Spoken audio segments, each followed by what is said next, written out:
Hello students, welcome to our channel science zone by Usha Jain.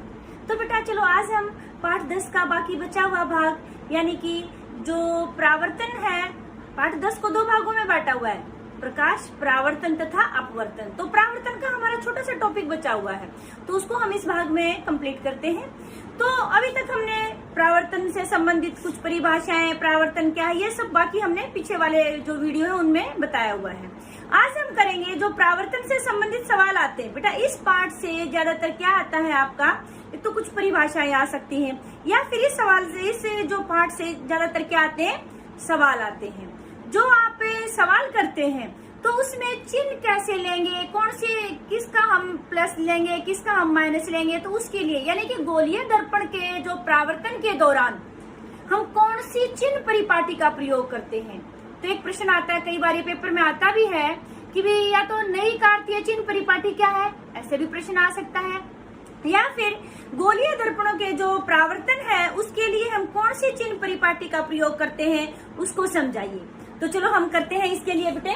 तो यानी कि गोलीय दर्पणों द्वारा परावर्तन के लिए चिन्ह परिपाटी, ठीक है। तो इसके लिए कौन सी चिन्ह परिपाटी है, इसका नाम है नई कार्तीय चिन्ह परिपाटी। तो क्या नाम है इसका, नई कार्तीय चिन्ह परिपाटी। इस परिपाटी में बेटा देखो क्या होता है, ये आपको सब पहले पता है, ये हमारा कौन सा दर्पण है, अवतल दर्पण, क्योंकि अंदर की तरफ दसा हुआ है। और इसका जो मूल बिंदु होता है बेटे, ये क्या है हमारा, यानी कि जो हमारा परावर्तक पृष्ठ था उसका जो मध्य बिंदु था वो हमने ध्रुव माना था। तो हम क्या करते हैं बेटे, आपने मैथ में भी ये सब किया होगा, जैसे हम ग्राफ बनाते हैं, ग्राफ में ये क्या होता है, एक्स अक्ष होता है, ये हमारा वाई अक्ष होता है। ऐसे ही हम यहाँ पर ग्राफ बनाएंगे तो उसका जो हमारा दर्पण था उसका जो ध्रुव होता है उसको हम मूल बिंदु मानते हैं। जैसे यहाँ पर हम ग्राफ में मूल बिंदु लेते हैं 0, तो यहाँ पर P को हम मूल बिंदु मानेंगे, ठीक है। और जो मुख्य अक्ष था हमारा, जो दर्पण था, यानी कि C और P में से जो लाइन जाती है उसको हमने मुख्य अक्ष कहते हैं दर्पण का। तो जो मुख्य अक्ष होता है उसको हमने क्या मान लिया, एक्स अक्ष, ठीक है। आपको बात समझ में आ रही है। तो इसके अनुदिश हम कोई भी, जब यानी कि पहला पॉइंट हमारा होगा इस परिपाटी में, दर्पण के ध्रुव P को हमें मूल बिंदु मानते हैं। जैसे हम ग्राफ में इसको 0 मानते हैं, तो यहाँ से हम 0 स्टार्ट करते हैं, ठीक है। फिर आगे है दर्पण के मुख्य अक्ष को हमें एक्स अक्ष मानते हैं। तो हमारा ये दर्पण का मुख्य अक्ष था, जो C और P में से लाइन गुजरती है उसको हम दर्पण का मुख्य अक्ष कहते हैं। तो उसको हमने क्या मान लिया, एक्स अक्ष, ठीक है। और वस्तु हमेशा बेटा देखो ये बात तो क्लियर है, हम कोई भी शीशे में, जैसे हम सुबह सुबह शीशे में या कभी भी शीशे के सामने खड़े होकर अपने आप को देखते हैं, तो कभी हम शीशे के पीछे खड़े होकर देखते हैं, शीशे के आगे खड़े होकर देखते हैं, शीशे के आगे खड़े होकर देखते हैं। तो जो शीशा होता है वो हमारे किस तरफ होता है, दाई तरफ, यानी कि शीशा दाई तरफ होगा और वस्तु हमेशा दर्पण या लेंस जो भी हम लेंगे उसके बाई तरफ रखते हैं। यानी कि कहने का मतलब क्या हो गया, जो आपतित किरण जिधर वस्तु होगी वहीं से तो प्रकाश किरण आएगी, यानी कि जो आपतित प्रकाश है, आपतित प्रकाश किरण है वो हमेशा किधर से आएगी, बाईं तरफ से, ठीक है। तो यानी कि वस्तु या बिंब हमेशा दर्पण के बाईं तरफ रखा जाता है। किधर रखा जाता है, बाईं तरफ। जैसे हम प्रकाश की जो आपतित किरण लेके आएंगे वो हमेशा इधर से लेके आएंगे, ठीक है। अब आपको पता है कि भाई जो ये 0 है, तो 0 से इधर वाली जो दूरियां होती है, ये वाली, तो ये कैसी होती है, ऋणात्मक होती है। कौन सी तरफ है, बाईं तरफ। ये कौन सी है, दाईं तरफ है।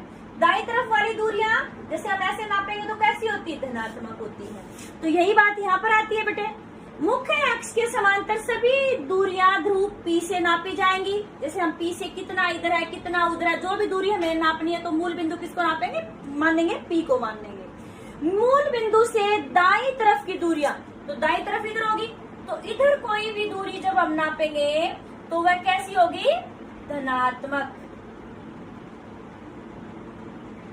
यानी कि मुख्य अक्ष के जो ये हमारा इसके समांतर जब कोई दूरी नापते हैं इस साइड, तो वो कैसी होगी, धनात्मक। और जो बाईं तरफ की हमारी सभी दूरियां हैं, ये इस तरफ जो हम दूरी नापेंगे P से, तो वो कैसी होंगी, ऋणात्मक।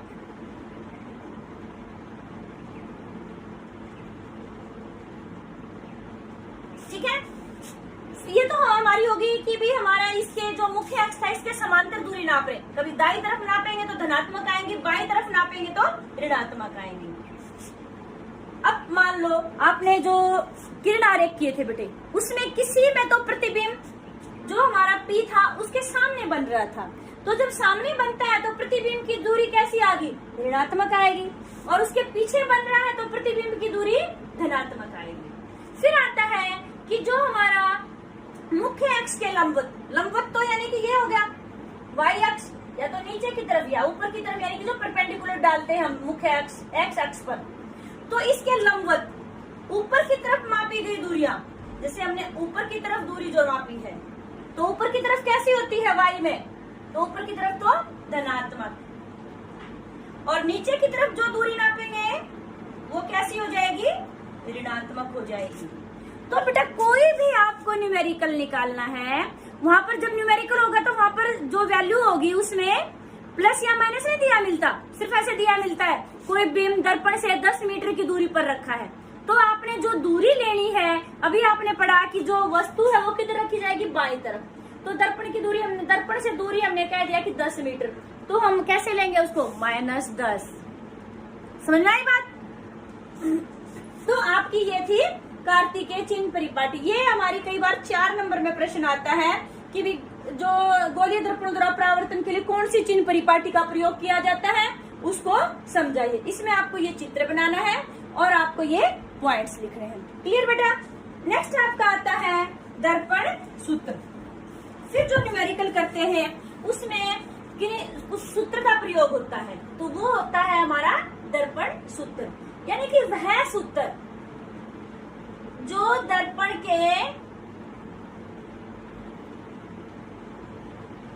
से वस्तु की दूरी, दर्पण से प्रतिबिंब की दूरी और दर्पण के फोकस दूरी के बीच में संबंध बताता है, उसे हम क्या कहेंगे, दर्पण सूत्र। फिर बात, तो बच्चों जो हमने अभी कार्तिकेय चिन्ह परिपाटी पढ़ी है, तो इसका प्रयोग हम कहाँ करते हैं, इसका प्रयोग हम कहाँ, इसका कोई यहाँ टॉपिक जो दिया है उसका कोई तो उद्देश्य होगा देने का कि हमें चिन्ह पढ़ना कि ये धनात्मक है, ये दूरी है, ऋणात्मक है, तो इसका क्या यूज है। इसका यूज हम करते हैं इस चैप्टर में से जो आता है वो क्या आता है, न्यूमेरिकल पोर्शन ज्यादा आता है बेटे। तो न्यूमेरिकल के लिए भी हमें कौन सा सूत्र प्रयोग करते हैं, दर्पण सूत्र। तो दर्पण सूत्र क्या होता है, यानी कि वह सूत्र जो वस्तु से दर्पण की दूरी, वस्तु से प्रतिबिंब की दूरी और दर्पण की फोकस दूरी के बीच में संबंध बताता है, वह हमारा क्या कहलाता है, दर्पण सूत्र। तो ये हमारा क्या है, दर्पण सूत्र। देखो बेटे, वस्तु से दर्पण की दूरी, यानी कि वस्तु दर्पण से कितनी दूरी पर रखी, हमने कह दिया कि कोई आदमी खड़ा है दर्पण से इतनी दूरी पर, उसका प्रतिबिंब कहाँ बनेगा, तो यानी कि उसको हम किससे दर्शाएंगे, U से। और अभी आपको बताई थी ये बात कि जो वस्तु रखते हैं दर्पण के हमेशा बाईं तरफ रखते हैं, और आपको पता है कि जो ग्राफ में बाईं तरफ का जो मान होता है वो कैसा होता है, माइनस का, तो इसलिए U जो हमेशा ऋणात्मक लेंगे। U का जो मान क्वेश्चन आता है उसमें ऋणात्मक धनात्मक कुछ नहीं लिखा होता, सिंपल लिखा होता वस्तु इतनी दूरी पर रखिए, तो आपको ये साइन अपने आप लगाना पड़ेगा। और वस्तु से प्रतिबिंब की दूरी को किससे दर्शाते हैं, V से। ये हमें निकालना पड़ेगा कि प्रतिबिंब कहाँ पर बनेगा। और अगला था दर्पण की फोकस दूरी, ये भी दिया होता है। कई बार बेटा क्या होता है कि फोकस दूरी डायरेक्ट ना दे करके वो क्या देते हैं, वक्रता त्रिज्या दे देते हैं। हमने पिछली वीडियो में बताया था कि वक्रता त्रिज्या और दर्पण की फोकस दूरी के बीच में क्या संबंध है, यानी कि वक्रता त्रिज्या जब दी हो तो हम क्या करेंगे, जो फोकस दूरी होती है वक्रता त्रिज्या की आधी होती है, तो R/2 कर देंगे, फिर हमारी फोकस दूरी निकल जाएगी। ठीक है बेटे? फिर उसके बाद और क्या आता है, आवर्धन। आवर्धन को हम M से दर्शाते हैं। आवर्धन का मतलब क्या होता है, इससे हमें पता चलता है कि जो प्रतिबिंब बना है वो उस वस्तु से कितना बड़ा या कितना छोटा बना है। यानी कि आवर्धन हमारा होता है जो प्रतिबिंब की ऊंचाई और वस्तु की ऊंचाई का अनुपात। इसको हम किससे दर्शाते हैं, M से। अब यानी कि M बराबर है प्रतिबिंब की ऊंचाई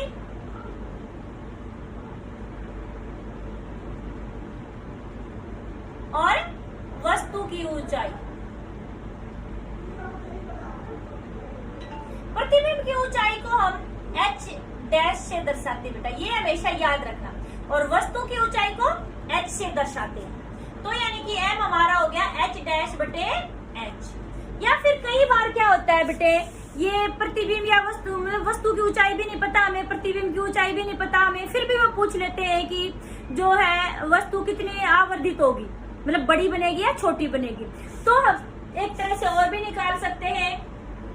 एक और फॉर्मूला होता है इसके लिए, m बराबर है माइनस v बटे u।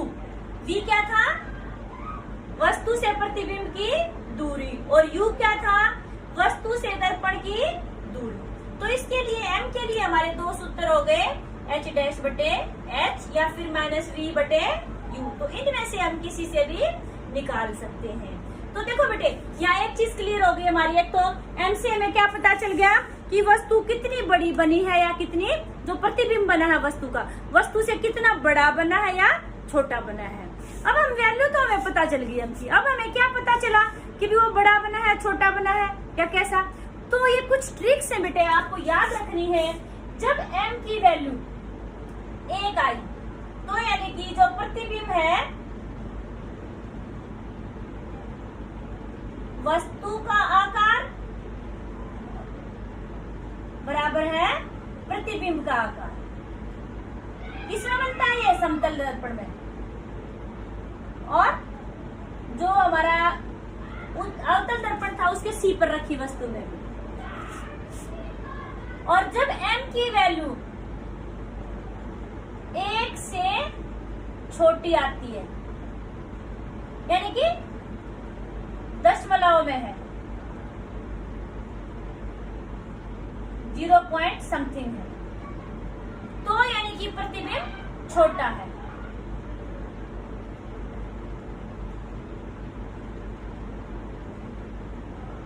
और जब m की वैल्यू 1 से बड़ी है तो प्रतिबिंब बड़ा है। समझ में आई बात आपको। यहाँ से m की वैल्यू, मान लो जो m की वैल्यू आती है 1 है, तो प्रतिबिंब कैसा हो गया, वस्तु के आकार का। m की वैल्यू जो है 0.1, 0.2, मतलब कुछ भी दे रखी है, 1 से छोटी है, तो हमारी क्या होगी, प्रतिबिंब भी छोटा है। और प्रति m की वैल्यू 1 से बड़ी है तो प्रतिबिंब बड़ा है। अब कितना बड़ा है, जैसे मान लो m की वैल्यू 2 आ गई तो प्रतिबिंब क्या हो गया, दुगना। m की वैल्यू 3 आ गई तो 3 गुना। ठीक है, इतने गुना बड़ा हो गया ये। ऐसे ही कितनी छोटी आती है तो उतना ही वो छोटा हो जाता है। फिर एक चीज और पता चलती है बेटा m से हमें कि भी प्रतिबिंब की प्रकृति, यानी कि जो प्रतिबिंब है वो वास्तविक है या आभासी है। वो कैसे, जब m की वैल्यू माइनस में आती है, यानी कि ऋणात्मक है, तो हमारा प्रतिबिंब कैसा होगा, वास्तविक।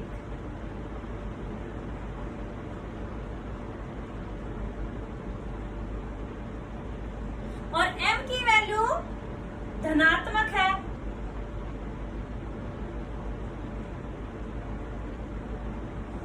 तो प्रतिबिंब कैसा होगा, आभासी प्रतिबिंब।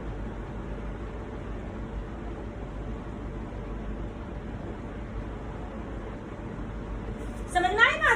तो इन सब का जो प्रयोग है बेटे, हम जो न्यूमेरिकल्स निकालते हैं इस चैप्टर में से ज्यादातर आते ही न्यूमेरिकल है, तो वहां अभी हम इसको लगा करके देखते हैं कि कैसे इनका प्रयोग होगा। एक तो ये आपको सूत्र याद रखना है, दर्पण सूत्र, ऊपर से m का सूत्र हो गया। हमें प्रकृति बतानी है तो हम क्या करेंगे कि भी m की वैल्यू देखेंगे प्लस में है या माइनस में है, हमें उसका बताना है कि कितना गुना पड़ा है, तो हम यहाँ से m की वैल्यू देख करके ये बता सकते हैं। तो चलिए अब एक न्यूमेरिकल करके देखते हैं। ये हमें पता चलेगा कि जो हमने आवर्धन और दर्पण सूत्र जो बनाया है उसका प्रयोग हम कैसे कर सकते हैं। तो चलिए आपके एनसीईआरटी से ही लेते हैं एक क्वेश्चन।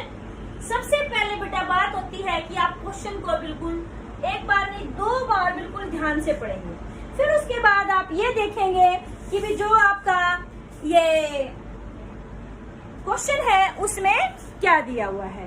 तो आपके एनसीईआरटी में ही क्वेश्चन है कि भाई किसी ऑटोमोबाइल है, उसमें पीछे का दृश्य देखना है।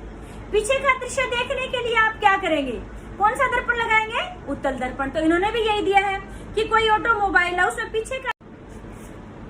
तो बेटा अभी हम बात कर रहे थे कि भाई जो हमने दर्पण सूत्र किया है, आवर्धन का सूत्र किया है, तो इसका प्रयोग हम न्यूमेरिकल्स में कैसे करते हैं अभी देखेंगे। आपकी एनसीईआरटी की बुक है, इसमें एक न्यूमेरिकल ले लेते हैं कि भी जैसे इसमें दिया है किसी ऑटोमोबाइल में पीछे का दृश्य देखने के लिए जो उत्तल दर्पण प्रयोग होता है, तो उसकी वक्रता त्रिज्या इन्होंने दे दी 3 मीटर। तो यहाँ से आपको क्या पता चला अभी तक है, एक तो दर्पण कौन सा, ये बात ध्यान देने योग्य है क्योंकि तभी हमें फोकस दूरी पता चलेगी कि उसकी प्लस में लेंगे या माइनस में। तो दर्पण यहाँ कौन सा लिया, उत्तल दर्पण। तो यहाँ हम साइड में वैसे लिख लेते हैं अपनी पहचान के लिए कि कौन सा दर्पण है, उत्तल दर्पण। ठीक है, हमें याद रहेगा कि उत्तल दर्पण लिया है। और उन्होंने क्या ली है कि वक्रता त्रिज्या 3 मीटर है। वक्रता त्रिज्या यानी कि बड़ा आर। और कोई बस है वो इस दर्पण से 5 मीटर की दूरी पर स्थित है। तो बस क्या होगी भाई, यहाँ पर वस्तु होगी, क्योंकि इन्होंने कहा है तो कोई बस दर्पण से 5 मीटर की दूरी पर स्थित है तो प्रतिबिंब की स्थिति, प्रकृति और साइज ज्ञात करिए। समझ में आई बात। तो अभी हम देखते हैं कि हमें क्या चीज दी है और क्या चीज निकालनी है। सबसे पहले उत्तल दर्पण था और इसमें जो वक्रता त्रिज्या दे रखी थी, क्या दी थी इन्होंने, वक्रता त्रिज्या।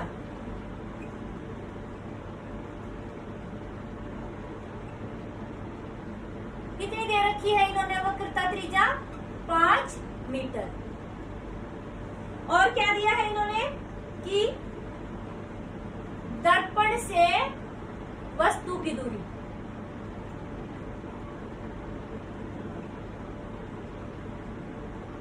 अभी हमने बताया था दर्पण सूत्र में किससे दर्शाते, u से। u कितना दे दिया,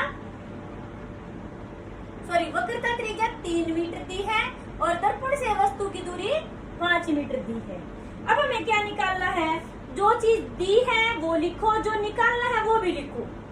हमें निकालना है प्रतिबिंब की स्थिति।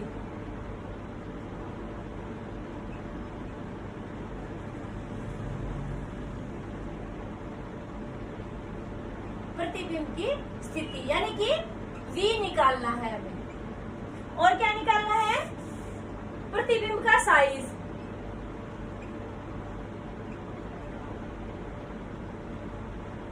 यानी कि अभी हमने पीछे वाली अभी बताया था, तो यानी कि H डैश, वो भी निकालना है हमें। और क्या निकालना है, प्रतिबिंब की प्रकृति।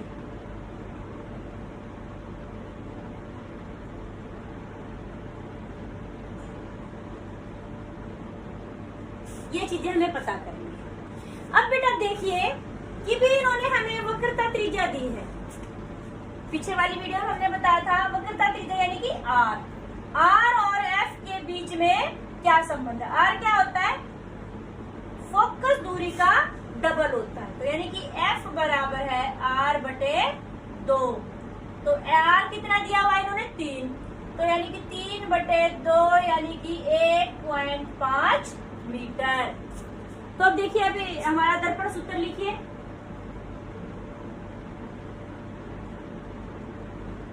एक बटा V प्लस 1/U बराबर है 1/F। ये होता है ना हमारा दर्पण सूत्र। तो अब हम इसमें पुट करेंगे अपनी वैल्यू कि भी जो आपका दिया हुआ है। पहले तो देखो कि क्या निकालना हमें क्या निकालना है, प्रतिबिंब की स्थिति। जो चीज हमें निकालनी है उसको यही रखो, बाकी चीज को दूसरी तरफ ले जाओ। तो यानी कि 1/V बराबर है, ये यही रखेंगे, इसको दूसरी तरफ ले जाएंगे, 1/F माइनस में 1/U। ये बन गया हमारा सूत्र। सबसे पहले बेटा कई बच्चे क्या गलती करते हैं कि सीधा वैल्यू पुट कर देते हैं सूत्र लिख के। नहीं, पहले जो चीज निकालनी है उस सूत्र को बनाइए आप, फिर बाद में वैल्यू पुट करिए। तो हमारा सूत्र बन गया 1/V बराबर 1/F माइनस 1/U। अब इसमें वैल्यू पुट कर देते हैं। F की वैल्यू कितनी है, 3/2 यानी कि 1.5। 1/1.5 माइनस u की कितनी है 5, 1/5 ये आ गया। अब यहाँ पर भी क्या हमारा सवाल ठीक है? नहीं, सवाल बिल्कुल ठीक नहीं है, क्योंकि मैंने पहले भी बताया था कि वहां पर जब वो बेटा सवाल में देते हैं उस टाइम पर वो कोई भी प्लस या माइनस का साइन नहीं लगाते, सभी का नॉर्मल प्लस में दिया होता है। आपको अपने आप देखना है। मैंने कहा था कि वस्तु दर्पण के बाईं तरफ रखी होती है, इसलिए u का जो मान है वो आपको हमेशा माइनस में लेना है। तो इसीलिए हमारा जो यहाँ पर है वो क्या हो जाएगा -5। समझ में आई बात? अब f जो है वो आप प्लस में लेंगे या माइनस में लेंगे? तो मैंने यहाँ एक कॉर्नर में उत्तल दर्पण लिखवाया कि सबसे पहले आपको पहचान करनी दर्पण कौन सा है इस सवाल में। तो यहाँ पर उत्तल दर्पण है। ये किस लिए लिखवाया? f पता करने के लिए। इसका f प्लस में लेंगे या माइनस में। कई बच्चे रट्टा मारते हैं कि भी अवतल दर्पण है उसकी फोकस दूरी ऋणात्मक होती है, उत्तल दर्पण की धनात्मक, और पेपर में भूल जाते हैं कि किसकी ऋणात्मक थी किसकी धनात्मक। इसलिए रट्टा नहीं मारना है, याद मतलब ट्रिक याद रखनी है आपको। कैसे? बिल्कुल ऐसे ग्राफ बनाया आपने, ग्राफ में इधर का क्या होता है प्लस होता है और इधर का माइनस होता है। फटाक से आपने जो ग्राफ का मूल बिंदु था आपको पता है वो पी लेना है। दर्पण कौन सा? उत्तल दर्पण। ये उत्तल दर्पण बना दिया आपने। इसका मुंह किधर खुल रहा है? जिधर मुंह खुलता है उधर ही f होता है, तो इसका f किधर आ गया? इस साइड। इस साइड कैसी दूरी है? धनात्मक। और मान लो अवतल दर्पण होता तो हम ऐसे बनाते। तो अवतल दर्पण का मुंह किधर खुल रहा है? इस तरफ खुल रहा है। बाई तरफ की दूरी कैसी होती? ऋणात्मक होती है। तो इसलिए रट्टा नहीं मारना बेटे, ये काम बिल्कुल करना है कि साइड में रफ लाइन के वहां पर इसको बना करके देखना है। बिल्कुल 1 सेकंड भी नहीं लगती इसको बनाने में। तो इसलिए हमारा दर्पण कौन सा था? उत्तल दर्पण। उत्तल दर्पण की फोकस दूरी धनात्मक है। तो अब इनके साइन भी पुट कर देते, ये हमारी धनात्मक की रहेगी। अब देखो ये भी माइनस, ये माइनस माइनस माइनस क्या हो गया? प्लस हो गया आपका। तो अब आपका न्यूमेरिकल हो जाएगा 1/v बराबर है 1/, अब ये पॉइंट भी हटा देते हैं, ऊपर हम 10 लिख देते हैं, प्लस में 1/5। तो इसको काट के 15, तो कितना हो गया 2/3 जमा में 1/5। तो अब हमारा एलसीएम कितना आ गया? 15 आ गया। तो 15 को 3 से डिवाइड करेंगे 5 दूनी 10, प्लस में 15 को 5 से करेंगे 3 आ गया, तो यानी कि 13/15। अब बेटा ये तो हमारा 1/v आया है और हमें निकालना है v निकालना, तो इसका उल्टा कर देंगे। तो v बराबर है 15/13। 15/13 को जब हम डिवाइड करके देखते हैं तो हमारा आंसर कितना आता है? लगभग जैसे 13 1 13 तो 2 बच जाएंगे और फिर 1 पे जाएगा, और यानी कि लगभग 1.15 मीटर आ गया। तो यानी कि अब देखिए बेटे, यहाँ पर जो v का जो मान है वो प्लस में आया है, और ग्राफ में आपको पता है कि भाई जो v का मान प्लस में आया तो क्या होगा? दाईं तरफ। तो इसका मतलब आपका जो प्रतिबिंब बना है वो दर्पण के आगे बना है पीछे बना है? दर्पण यहाँ रखा है, वो पीछे बना है। तो v की वैल्यू प्लस में आने से हमें पता चलता, तो हम यहाँ लिखेंगे वस्तु का प्रतिबिंब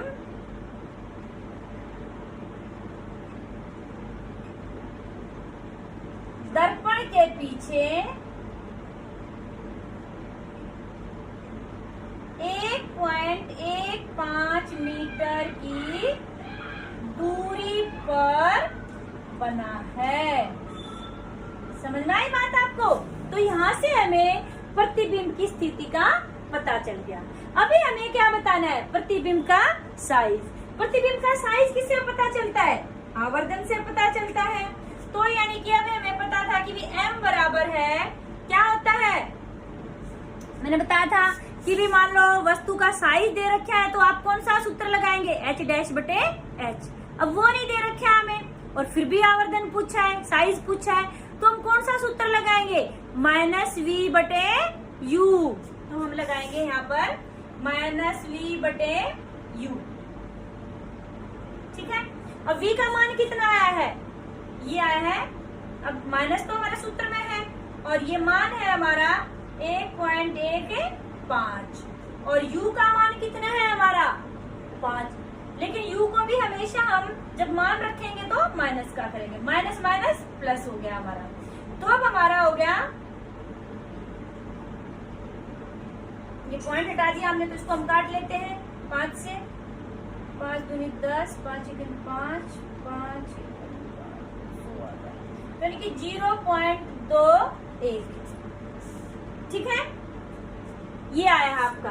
अब यहाँ देखिए बेटे, मैंने आपको बताया था कि जब m की वैल्यू प्लस में होगी तो दर्पण का जो प्रतिबिंब, सॉरी वस्तु का जो प्रतिबिंब बनेगा वो कैसा होगा, आभासी होगा। और m की वैल्यू जब माइनस में आएगी तो वास्तविक होगा। तो प्रकृति कैसी हो गई, कैसी होगी, प्रतिबिंब की प्रकृति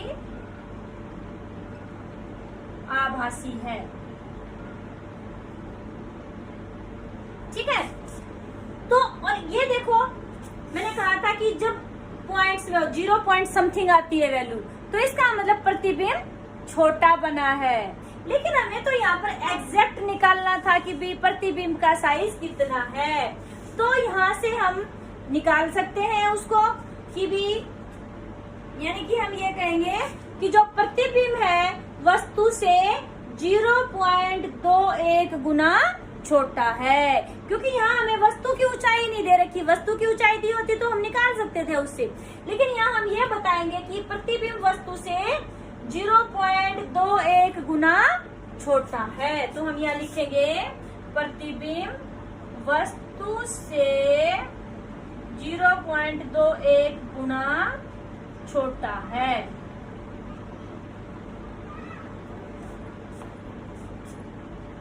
समझ में आया आपको? इसमें बेटे साथ में जो कई बार 6 नंबर में न्यूमेरिकल दे देते हैं, तो उसमें फिर क्या करना होता है, साथ में किरण आरेख भी बनाना दे देते हैं। किरण आरेख बनाते वक्त आपको क्या ध्यान रखना है, अब देखो, अब कहेंगे कि भी वहां पर हमें किरण आरेख बनाएंगे तो वस्तु की स्थिति, अब यहाँ से हमें तो वस्तु की स्थिति, पहले तो हमने दर्पण लिया, उत्तल दर्पण लिया, ठीक है, और वस्तु की जो स्थिति है वो हमें ये देखने की वस्तु कहाँ रखी है, वस्तु 5 मीटर की दूरी पर, और उसकी फोकस दूरी है 1.5। फोकस दूरी 1.5 है तो उसकी आर यहाँ दे रखी है 3 मीटर। ठीक है, यानी कि जैसे हमारा ये हमने कह दिया कि उत्तल दर्पण बना दिया हमने, ठीक है, इसकी जो आर है, आर यानी कि सी और पी के बीच की दूरी थी, वो कितनी थी, इन्होंने कहा कि 5 मीटर की है ये। ठीक है, और वस्तु हमारी कितनी, सॉरी 3 मीटर की, 3 मीटर, और वस्तु हमारी कहाँ रखी 5 मीटर की दूरी पर। 5 मीटर की दूरी तो और इससे आगे होगी, तो वस्तु कहाँ रखी है, सी से परे रखी है। अब आपने उत्तल दर्पण के जब ये किरण आरेख किए थे उसमें बताया था कि सिर्फ 2 ही किरण आरेख बनते हैं, एक तो वस्तु अनंत पर हो और उसके अलावा वस्तु चाहे कहीं पर भी रखी हो, आपको क्या किरण इसमें बनाना था कि भी यही था कि जैसे मान लो वस्तु हमारी रखी हुई है,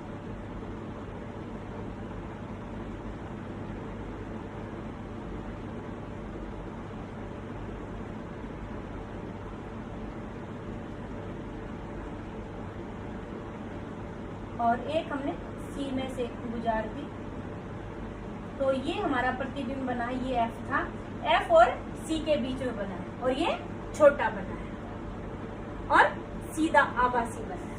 समझ में आई बात? तो ऐसे आपके किरण आरेख भी बनाने आ जाते हैं। समझ में आया आपको?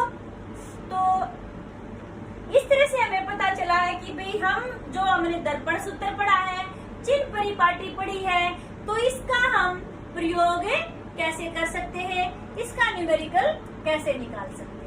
तो इसमें बेटा आपको किसी को भी कोई न्यूमेरिकल क्वेश्चन में या फिर ये सूत्र बनाने में कोई दिक्कत आती है तो आप मेरे से पूछ सकते हैं। अगली वीडियो में आपको फिर दोबारा से अच्छे से, मान लो किसी को कोई डाउट है तो इसके लिए दोबारा से फिर अलग से वीडियो में आपके लिए बना सकती हूँ। तो आपको न्यूमेरिकल में कोई भी दिक्कत लगती है तो आप कमेंट करके मेरे को जरूर बताएं कि आपको न्यूमेरिकल अच्छे से समझ में आए या नहीं आए, क्योंकि बहुत सारे बच्चों को न्यूमेरिकल में ही दिक्कत होती है। और आपको ये वीडियो अच्छी लगी तो इसको शेयर और लाइक जरूर करें, और जिसने चैनल सब्सक्राइब नहीं किया वो चैनल को सब्सक्राइब जरूर करें। Thank you.